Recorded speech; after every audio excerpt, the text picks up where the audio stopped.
बात की जाए गर्मी की तो सिबी में जो है इस वक्त जो पारा है वो 49 से 50 सेंटीग्रेड तक जा पहुंचा है।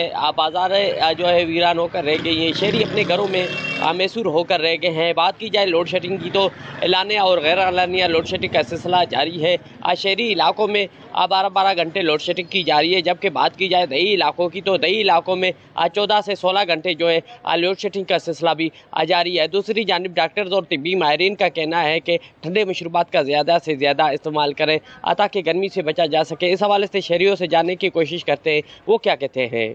यूपी में गर्मी बहुत ज़्यादा है। जहाँ पे सेंटीमीटर की बात की जाए तो 45 से 50 सेंटीग्रेड है। हम सूबाई और वफाक की हुकूमत से गुजारिश करते हैं कि सिब्बी की लोड शेडिंग को मुकम्मल ख़त्म किया जाए। यहाँ पर शहरियों की बातें जानी। शहरियों का ये कहना है कि हुकूमत बलूचिस्तान और वफाकी हुकूमत से हमारा मुतालबा है कि सिब्बी में जो लोड शेडिंग है उसको ख़त्म किया जाए ताकि जो शहरी हैं उनकी मुश्किलात में कमी आ सके। और दूसरी जानिब डॉक्टर्स और तिब्बी माहिरीन का कहना है कि घर से निकलते वक्त जो है अपने सर पर कपड़ा रख कर निकले और ठंडे पानी की बोतल जो है अपने साथ लेकर निकले ताकि गर्मी से जो है बचा जा सके।